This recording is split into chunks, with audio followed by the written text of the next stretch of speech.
Thank you. Yeah. Thank you very much. To start off, I'm going to raffle off a couple of hats here. And as I was driving over here, I figured, man, how am I going to raffle them without using your tickets? Because that bank will charge me for that, so I figured, no, let's not do that. These are tickets. No. I'm going to do it this way. We're going to do it on birthdays. Oh, okay. So the closest birthday to today's date. So has anybody got a birthday today? How about within 10 days of today? Anybody? Okay, what's your birthday? Mary's got her. 14th then? 15. So today is the 11th, so you're closer. Anybody else? The 9th. Say what? The 19th. You don't know your birthday.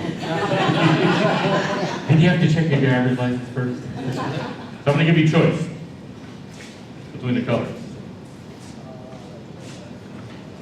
All right, so the other one we're going to do for July the 4th. Anybody got a birthday on July the 4th? Anybody within 10 days of July the 4th? Anybody else? I guess it's yours. That's pretty close. There you go. All right, as Margie said, I'm with Weeks Roses. We're out of Wasco, California. How many people know where Wasco is? Oh, one. All right.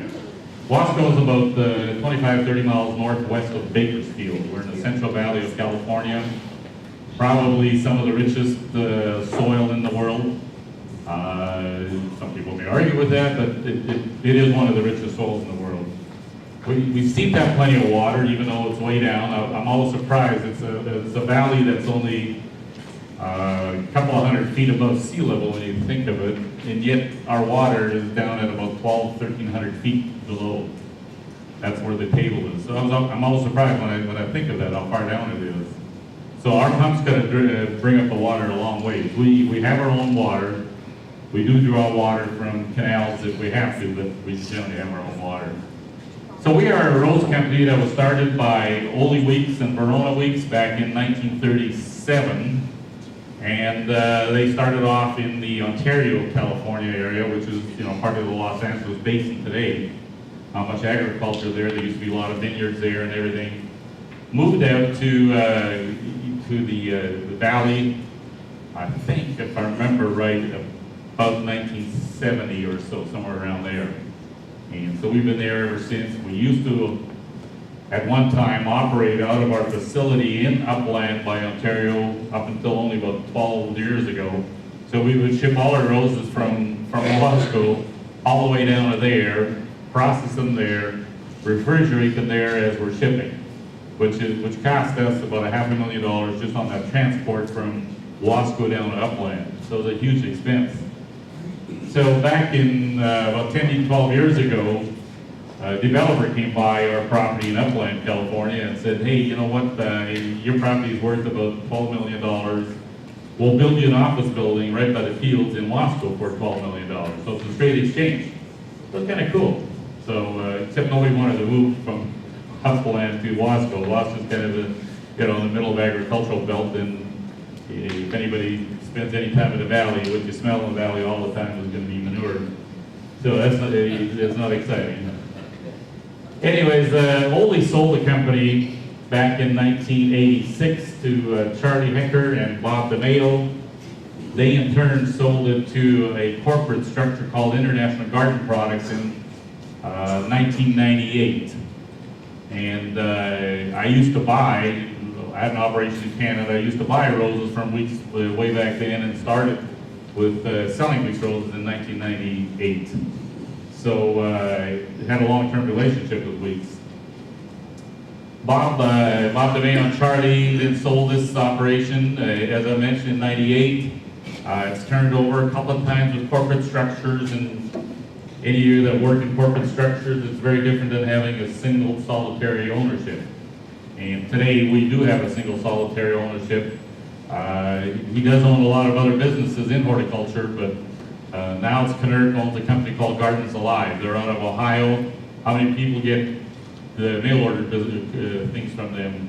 He owns most of the mail order businesses in the country. There's The Gardens Alive, there's Brick, there's Spring Hill, there's Michigan Ball, Foster Gallagher, Journey Seed. He owns all of those. Waited for all of them to go bankrupt at one time or another and bought them. So he's done very well with all these companies, and then ventured into the wholesale industry by buying Leafs Roses and Isley Nursery out of Oregon, which is primarily a conifer and Japanese maple grower. I sell those in this area also. Some of the garden centers in Houston carry my product to that product. So let me tell you about what Leafs Roses' philosophy has always been, and that is that we have our own breeding program. We're actually last man standing in the country in that we are a rose purveyor that has their own breeding program. Many of the other new introductions that do hit the marketplace come from overseas, either from Britain, in Germany, Australia, New Zealand, but when it comes to in the United States, we are the only breeder left that purveys and grows our own roses. We start off with a running total of about 1,000 plants that we breed with. So the ones we use, we know that they have good characteristics that we're looking for, that have bloom colors, shape sizes, and so on, disease resistance, all these things that are what we're looking for. And that has really changed. You go back 20 years, and by far, the number one issue on roses was probably fragrance. And then color, and then, shape of the flower, larger, how many petals, etc. Today, it's disease resistance. You cannot introduce something in the country today without the plant at least having a decent disease resistance. So we take those 1,000 plants, make very educated guesses as to what makes sense to cross with what, and we usually end up at the end of the year of the crosses with about 200 to 250,000 seeds. We plant all of those after scarifying them, and that is the nucleus of our breeding program. That, by the end of that first year, is down to about 100. So 249,900 get thrown away. Nowadays, as soon as a leaf gets a spore on it of any kind, doesn't matter what it is, in California it's probably usually going to be powdery mildew, but if there's just a speck of spore on the leaf, it gets yanked out. It'll never see the time of day the next day. So by the end of the year, like I say, we're down to about 100. Now, when you have roses in a seed bed, probably most of you that have ever done anything from a little seed, they're not very proliferous flower that first time around. So you're making a lot of educated guesses of what will produce a good flower out of all that. So that 100 now that we have the following year, we plant them two ways out in the field. One, we bud it, and two, we put it on its own root. We do that with everything we do. Whether it's a hybrid tea, from a climber to a shrub rose, everything we trial both ways. And there's a lot of varieties. There's a lot of shrub roses. You're not going to introduce a shrub rose that's going to be budded. It's not likely that the people across the country are going to want a shrub rose that's not on its own root. But we still trial it that way, just to make sure that there's a consistency to doing it this way, and so we trial everything like that. So we bump it up, to about 50 the next year. Things that hold promise, we'll bump it up to 100, and sometimes you see, whoa, this is really going to be exciting. We may bump it up to 500 right off the bat. So we keep all those things out in the fields for at least 2 years. The varieties that we introduced now to 2018 are varieties that were in our seed beds 10 years ago. So it's a 10-year process. So it's not a quick thing. And starting off with 250,000 every year and bringing a variety down to the market 10 years later. The varieties we introduced into our catalog, they have to be varieties that will perform across the country. So it'll have to perform in Portland, Oregon, it'll have to perform in Portland, Maine, Southern California, Texas, Tennessee, Minneapolis. Well, Minneapolis a little bit cold already, but it'll have to perform in all these areas. Otherwise, you can't put it into a national catalog. We may have varieties that are still very good varieties, but they're only going to be a good Southern California variety. We sell those to people like Armstrong Garden Centers there, and so there's other varieties we may sell to local people across the country, but the varieties that we put in a national catalog, they have to perform somewhat reasonable across the country. And when I say reasonable, it's this whole issue of diseases. The diseases in Texas are very different from the diseases in California, very different from diseases that occur in Portland, Oregon, New York City, and so on. We have 3 major test gardens that we operate with on our own coin. We have one of our sales guys is a yard in Portland, Oregon area, and we have one in New York.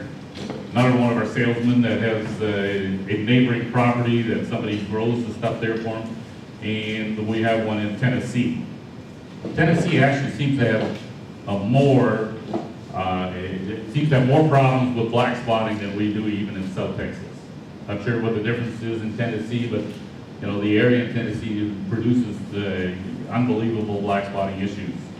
So we want to know, hey, in the worst black spot issue in the country, what's it going to do here, right? So each of those test gardens has about 10,000 plants in it, so it's not like there's just a couple of plants there. So some of the things that were introduced this year, they were already in those test gardens 4 years ago, maybe even 5 years ago already. Each of us has a little bit of a test garden in our yards. I have about room for 50 roses in my yard, and not enough time to look after them. But I get 25 in the front yard, 25 in the backyard, so I get 25 roses every year of the new introductions we got and a few other things that may be introduced in a couple of years, but let's find out how it does in Dallas, Texas. And so I get 25 and I rotate them every second year, so I'll throw them out after the second year. I can't give them to my neighbors. So, because it's proprietary, you know, it's the intellectual propriety that somebody could take a cut in there and, you know, get into the mass market somewhere. So I have to throw them away, I have to discard them every year. And like I say, I don't have enough. You guys are rosarians. I'm not a rosarian. I'm a salesman for roses, but you guys can grow better roses than I can. I'll put a dollar on it. So but I need to know, what is it doing in Dallas, Texas? What kind of disease issues occur? And we're kind of the epicenter of rose rosette, so it's an issue. So we do all this testing around, and we supply a lot of other test gardens across the country. There used to be 27 gardens around the country that were part of AARS, and most of those are still active as rose gardens. They're just not part of any, you know, grading program like AARS was. But we still supply those with 4 or 5 of each variety that we want to get out there. So we do get results from those people, but they're not official results that you know, end up in any sort of a national program. It's kind of too bad. It'd be great to still have that. But AARS became kind of somewhat of a useless tool in that they were basically professional people that figure out a way to spend our $4 million a year. And but on the other hand, we did get some promotion out of it across the country. But now there's no grading program for anybody across the country to say, well, is this any good? It's only good because Lothar says so, or you know, my boss says so. Like, why is it good? You know, so there's no evaluation that you know, you people have access to necessarily. Like, I think American Rose Society does some result testing, but it's nothing official. So we kind of miss that. So, but you know, we do enough of it on our end that we feel comfortable that when we're putting into the catalog, you know, it's got some good results behind it.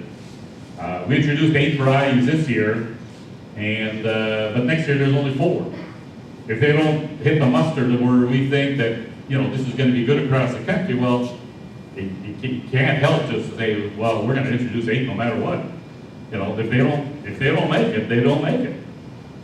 So getting back to the issue of disease resistance, I mean, this has become such a huge issue, and for several reasons. Number one, Mrs. Jones, I'm gonna use the name Mrs. Jones. Mrs. Jones used to spray her backyard, especially if she had roses. She probably sprayed it every Saturday.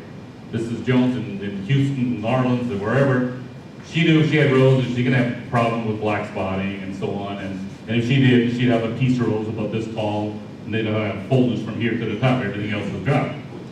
So Mrs. Jones realized, I've got to spray these roses to keep the black spotting to a minimum, to keep the aphids to a minimum, etc., spider bites, and so on. Well, Mrs. Jones kind of gave up her gardening to a professional about 30 years ago, saying that, I don't have enough time, and I get to the top of the social ladder, so I'm going to get the guy, the Mr. Lawnmower, and most of those guys are not rocket scientists when it comes to rose growing or any other horticulture. Barely know how to push a lawnmower properly. So that's one of the main issues that happened in the last 30 years. The secondary issue, which might even be a bigger issue, is that Mrs. Jones was told by the media if she's using chemicals, she's killing the universe. So Mrs. Jones kind of like, like, this is what they're telling me, so I gotta listen to it. So she put the chemicals away. So there are methods of controlling certain things. But we in North America, I would contend, we are a quick fix society. We wait until something is really bad and then we want to fix it. Organics will not work that way. As you heard before, I was raised in Europe for the first 9 years of my life. In Europe, their properties, this room here would probably house 4 properties. Well, your yard is bigger than this room. And in Europe, mom and dad, the kids, and grandpa and grandma probably still live in that same house. Their yard is very small, postage size, and they get home from work at 4 or 5 o'clock. They don't have supper in Europe in the evening. They have a sandwich at about 8 o'clock. So from 4 or 5 o'clock of when they get home till it gets dark, they're kind of putzking around in the yard. And if they see a yellow leaf, they're like, ooh, I gotta get on that. And when you deal like that, and notice those things, yes, you can deal organically with it. It'll work. But you gotta be on top of it up front. We're not like that. Yes, some of you are. But as a general society, we're not like that. We wait until the rose is really in trouble, and now we want to spray it. And then, well, do I really spray it? Do I, so I'll buy the safer soap or whatever. It's not going to work that way. So, I would contend that the number one issue of why rose rosette developed in this area, well, actually across the country, but central, north a little bit, is because we put away our sprays. People will not spray anymore. Rosette was always there. So why else would it have, really prevailed into getting into it? This only happened about, I would say 15, 12 years ago, not even 15 years ago. Now we got a new variety this year, Top Gun, you'll see it in this year. Top Gun is very, very rosette resistant. Now, when we were doing our crosses 10 years ago, the rosette was barely ever mentioned yet.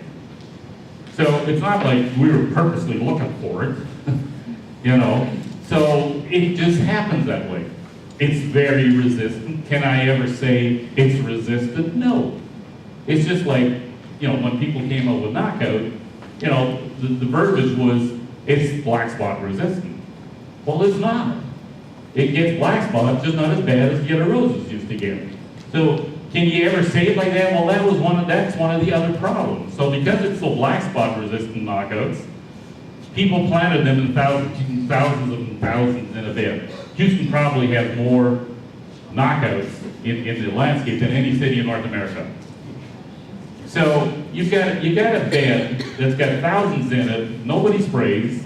Many of the landscapers don't even cut their roses back in the winter. So it's kind of like we're asking for this problem. Now, I've said all along, I said it to Baxter a couple of years ago, I may have said it over here a couple of years ago when I was here. I don't think there's Rosa multiflora within about 150, 200 miles of the coast. So Rosa multiflora is the native ditch rose that's out there that carries the virus. So now you have a vector, you have a mite that carries it around. Gets blown over by the winds, animals, et cetera, your clothing. So it gets moved around. Well, up until 10, 15 years ago, because Mrs. Jones always sprayed her roses, there was never much of an incident of the mite getting there and perpetuating the issue. Well, that got curtailed because now we're not protecting the green goods. It's really weird. It's kind of like, as human beings, I would contend that more of you take more chemicals and ingest them today than society did 20 years ago. And yet, the plant world, somehow in our minds out there, is supposed to exist without that same protection. It's befuddling to me. We're human beings and we're ingesting chemicals, but the plant world is supposed to exist without them. It defies logic to me. That's me. Anyway, so rosette in the Dallas area, you almost can't find a bed of knockouts without rosette. How many people know what the rosette looks like? Most of you do? There's kind of a spiky growth on it that looks as if, at first when it started rearing its ugly head, people used to think, oh geez, the gardener, he sprayed Roundup right around the roses. It looks like the same as if you sprayed Roundup on the roses. Kind of makes a spiky, discolored growth, and the only difference about the rosette, manifestation versus Roundup is that it makes way more thorns on it. You can get a growth like this, and it's got like 1,000 thorns on there. So that's the only major difference. But in Dallas, you cannot find it. I said to Baxter a couple of years ago, and then, like I said, I may have said it here, I don't think that there's any rosette in Houston. And the only way it's going to get into Houston is a dirty grower from the north shipping knockouts south that have rosette on them. There's a lot of growers, especially in Louisiana, Mississippi, that almost don't use any sprays in the nurseries. And they're going to ship stuff like that in here, and it's going to have rosette on it. And that's how Houston is going to get it. And I'll guarantee you almost, I'll put money on it, that's how Houston is, it's not a big issue yet here, but it is in the city. So it is a huge issue. And if Mrs. Jones would have kept spraying her yard, four times every summer, during the growing season, she and the rest of you would have avoided it. But because of our lifestyles and what we tend to want to do, we're beyond that stage. So we have one variety that's very disease resistant, but it's still a red shrub rose. What people really want is a Mr. Lincoln Tropicana with the disease resistance that it won't get any of those other diseases and won't get rosette. That's 100 years away.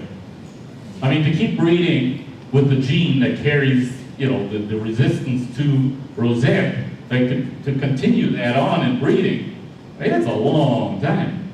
And it doesn't always work like that. Just to assume that this one has the resistance, now breeding it with something else, it's automatic you can bring that resistance over. It doesn't work like that. Mangler couldn't even figure that out properly. Anyway, so it's, a lot of people think, well, Texas A&M, people like that, they think that it's just going to happen like this. We just keep playing around, and then, within 5 years, we'll have a mass of roses that'll be rosette resistant. That ain't going to happen. So, you guys are rosarians. Let me give you that title, rosarians. So, you know well enough how to take care of roses. So, many things you're going to do are going to avoid it. But when you see it, you're going to have to yank it out.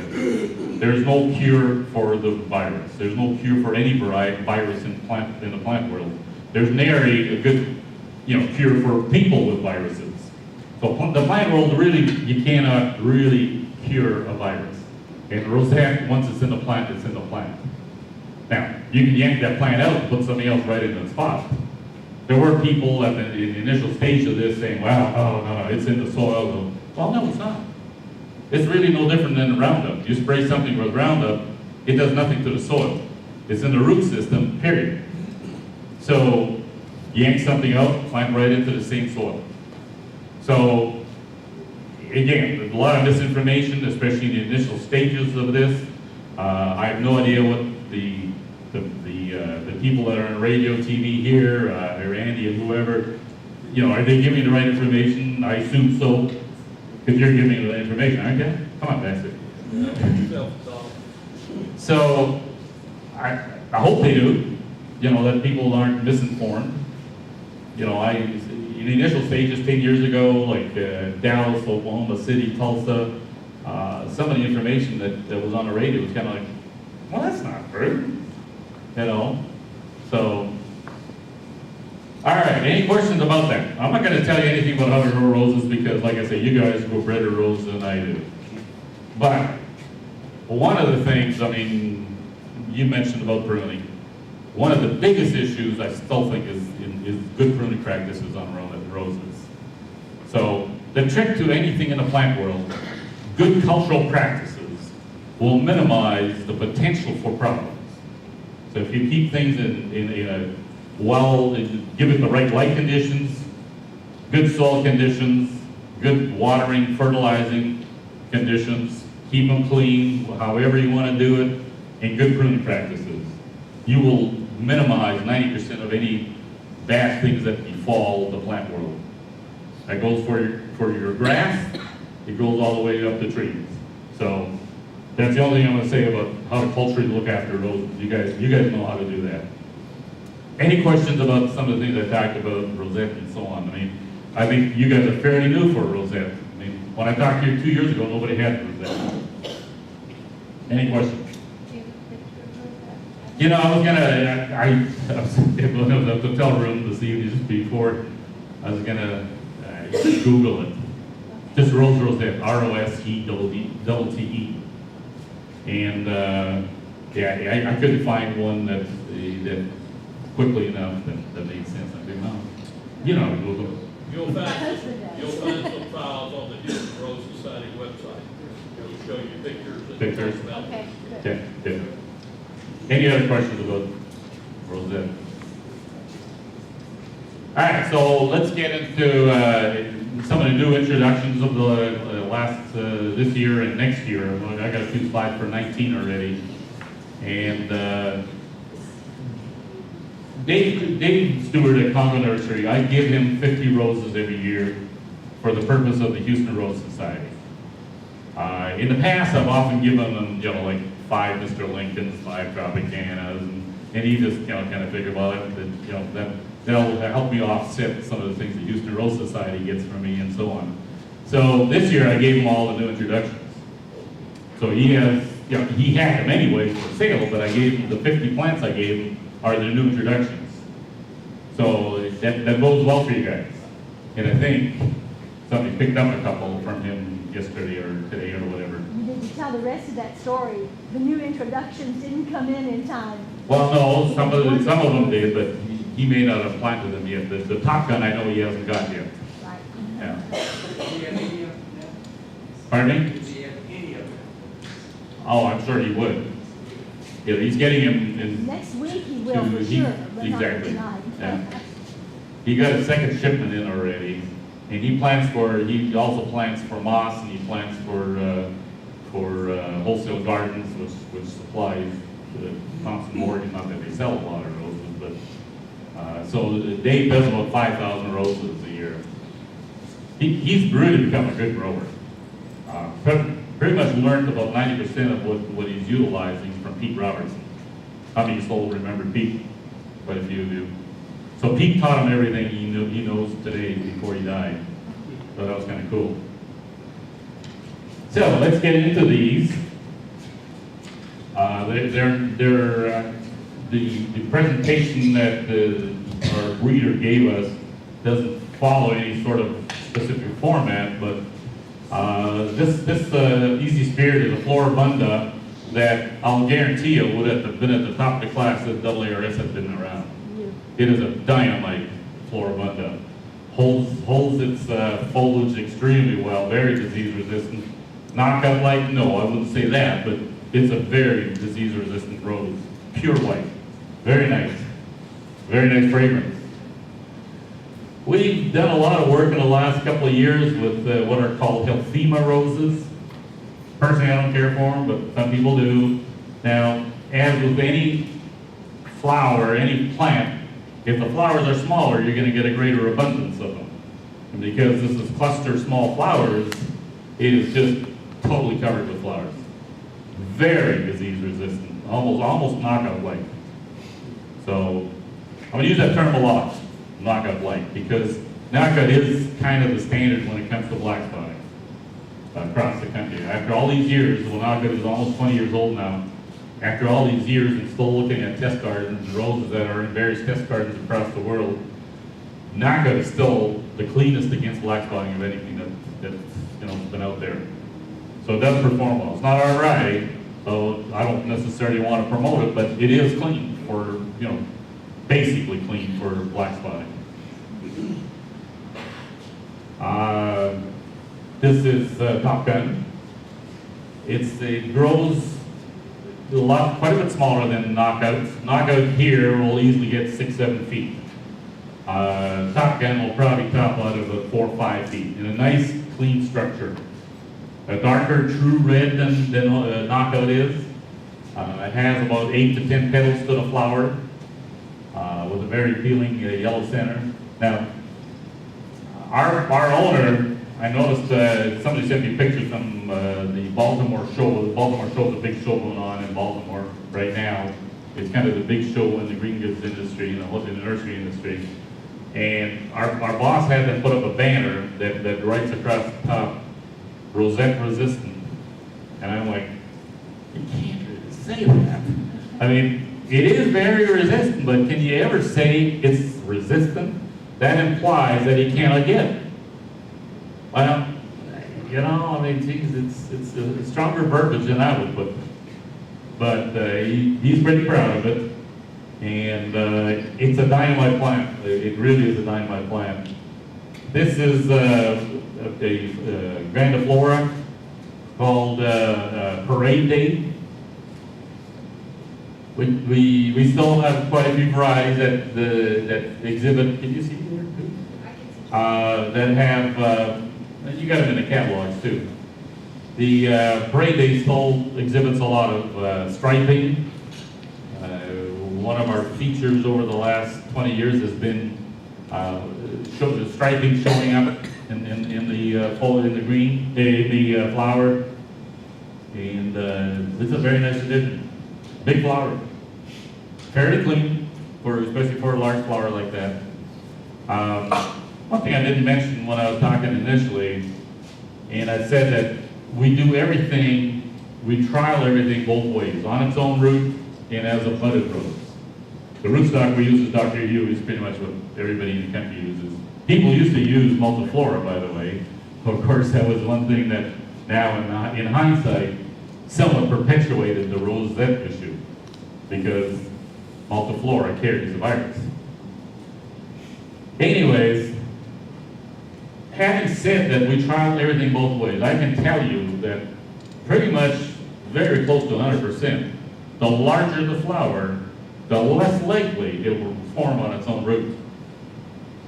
Now, I use the term perform. That doesn't mean it won't root, but performing means it performs the way you assume it to perform. That it'll always 100% will have the same flower shape, same flower color, the same growth habit. The larger the flower, the less likely that gene carries solid all the way through. So there's always been a lot of struggle in Texas, especially the Earth Kind movement and so on, that have always promoted roses on their own roots. It's a little bit of a fallacy. I'll go that strong. It's a little bit of a fallacy to assume that that's a better plant. It's a much cleaner plant when you only have one stalk coming out of the ground. It's going to be less likely for it to get disease problems coming up.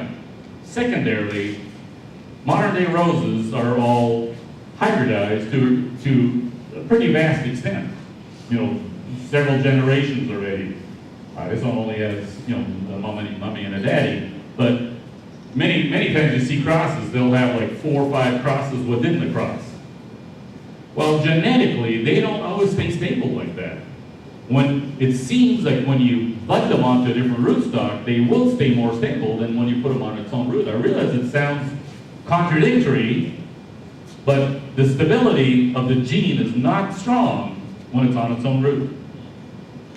So I suppose that really the same, how do sports happen? I mean, they happen usually from below.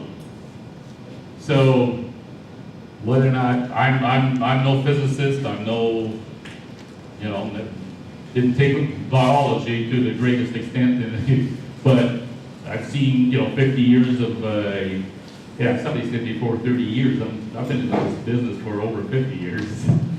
So, from what I've attested over all those years, in the roses, the larger the flower, the more likely it will only stay stable when it's budded. Now conversely, people like to have shrub roses on their own root. Well, not all shrub roses perform well on their own root either. That's the flip side of it.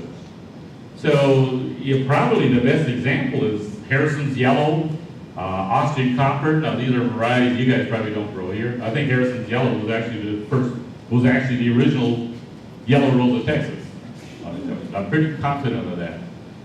So nobody really knows, but most people assume that the Harrison's Yellow was the original yellow rose of Texas. But you can't put those two varieties on their own root. Put out 100, you're going to get 100 variations. We can't sell them.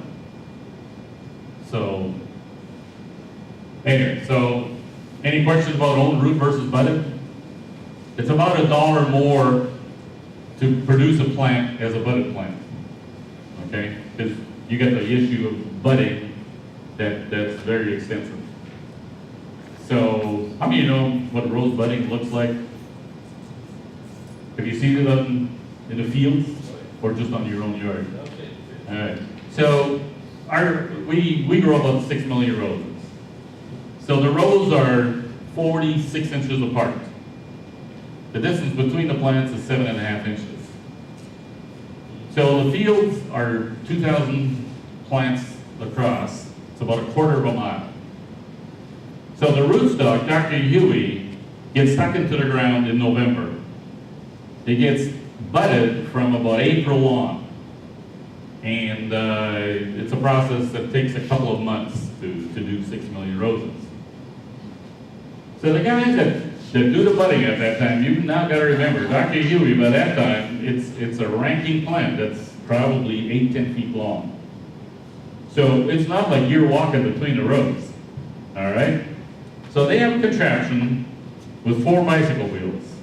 They're separated, the side, the exact spacing with a little metal contraption on top, the size of a sheet of plywood. So it's 4 by 8 feet. So 4 wheels, piece of plywood on top. They have a harness that they lay in on the ground.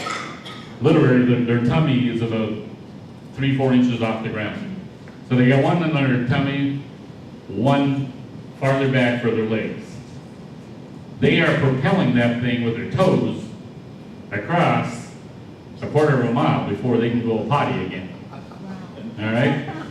And it's usually 100 degrees by then. Because of the thorns on the roses, they wear about 3-4 layers of clothing, of shirts. And around here, around this area, it's all taped with duct tape.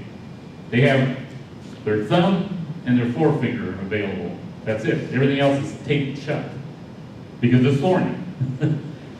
So you got one guy that makes a cut, shoves the bud union in. You got another contraption, the guy behind, he takes it. They get paid on piecework. They get paid on piecework of what takes. If it don't take, they don't get paid. I can tell you, these guys make a lot of money. But let me tell you, I can't ever see myself doing that. 100 degrees, how these guys in that kind of heat can do that, it's just amazing. It's just totally amazing. How long does it take them to get paid because those buds don't take right away? Well, I mean, they will get the deposit against it, and then at the end of the season, but when we do our counts, I mean, we do audited counts every variety. We take like 100 plant sections, you can figure out, how many took. I mean, it's usually pretty close to 100%, but they only get paid if they take. So it is amazing to watch those guys. It is unbelievable. And I could never envision another culture of people that are going to put through that kind of pain and do it. I just can't imagine it. It's unreal to behold. So you see these all over the field, and you know, in there, and you know, it's unreal. It's just unreal. This is Frida Kahlo, another Floribunda. I always worry personally about naming roses after personalities, because people either hate them or love them. This is Rosie the Riveter. Not really a personality, just honoring, you know, the job we well done many years ago. So it seems like this is going to fly off the market. It really is going to go. So we have if you saw it in the catalog, about the 4th, 5th pages in, it's got a very nice the full page ad in there. This is probably one of the best climbers at the market. Unbelievable. This is, we call it Lady in Red. If we would have carried on with our Downton Abbey collection, this would have been in there because it exhibits kind of a more British flavor to the flower. For 2019, we probably will rename all of those varieties that have an English style rose to it. And don't know what we're going to call it yet, but we do want to carry on with that. But Downton Abbey, of course, isn't of much value to us because it's gone. So, but that's Lady in Red, beautiful red color, and it's not a flower as big as Don Juan, but you know, it's much more profuse. Well, it's constant bloomer. It's always a repeat bloomer. So how long does it bloom? It'll flower till November, easy. Okay. It'll flower through the whole Spring to season. November, wonderful. Yeah, Is it fragrant? it's very fragrant. Yeah. All right, so now we got to go to the others. I may have to go over here. Don't know if I can do it any other way. Baxter, I'm going to need your help. You're the guru here. No. Do you need light? Are you- Now,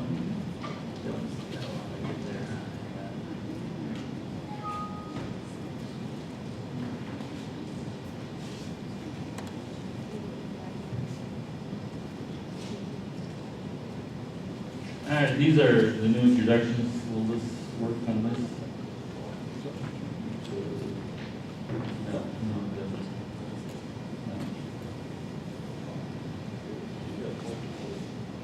It's one picture at a time. So these are the 2019 introductions. Again, there's only 4 of them. All dressed up with the grandiflora, very much with the English style rose flavor to it. You know, gotta see, right? Get on my knees for you. You want a chair? No. That'll make it worse for the people behind me. Arctic blue, Ooh, probably as blue as we've seen in a long time. By the way, I mean, if there's a word in the industry, it's a true blue rose. Something that looks like like your pair of jeans, like a real blue. The problem is, the blue gene carries almost all the disease issues. It's the same gene. So anything that's ever really been blue, and anything that you've seen on websites with true blue, all of those were zapped with nuclear or something. There's and so far none of them have ever hit the marketplace. If it doesn't look like a rose, just because it's on a rose fashion plant doesn't mean it's a rose. If it doesn't look like a rose, it's not a rose. So everybody gets close. But the allure of blue is also that the blue gene also carries much of the fragrance. So you got all these issues involved. Everybody wants the blue. It carries the disease, but it also on the good side it carries the fragrance. Which is why in general purples, the lavenders, they carry they're often much more fragrant than many others. Bob Martin, our next ARS president, says there are 82 varieties that carry the word blue in their name. They all share one thing in common. They're not blue. None of them are blue. It says these are new for 2019. Does that Right. mean that's when we'll be able to get them? Right, that's a year away. Yeah. You're getting it early. We only got these sheets 2 weeks ago. I mean, we saw the flowers in the last year and the year before, but it was just named about a month ago. Celestial Night, the purple.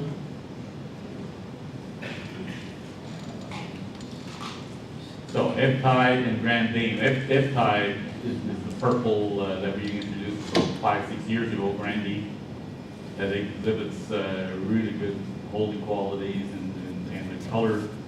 Grand Dame's a pink. This one is a lot more disease resistant than Ebb-Tide. Not that Ebb-Tide's bad, but this one is a lot more disease resistant. But again, a nice purple, but it's purple. It's not blue.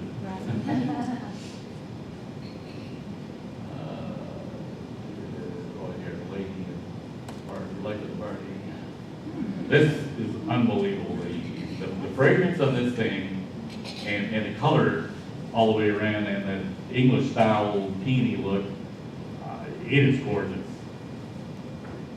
So those are the 4 new ones we have for 2019. All right, questions? Go ahead. Do you make any effort to breed with thrift resistance, or is that possible?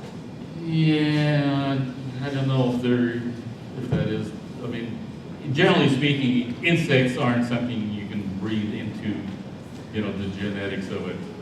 And yet, But some varieties are more resistant than others, but now with the chili strip, I mean, it creates a whole new ballgame. that's why it's important. Yeah. Chili strip is, I mean, it's gone all the way to California. So it's really something that moved across the country pretty quick. What else? We could train the spider mites to eat the chili strips. There you go. There you go.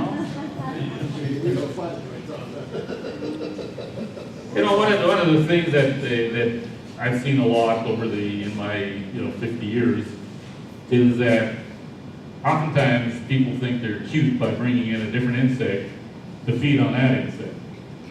The problem is, even though they may be host specific, once they run out of food, they're not going to die. They're going to find something else. So it's kind of like, okay, like, because you don't want to use sprays, you'd rather do that. So they bring in, specific insects from Europe, from Australia or whatever, and they're not native to here. Well, we're breeding a different problem. Because we think we shouldn't be spraying. You get the impression I've got an issue there. What else?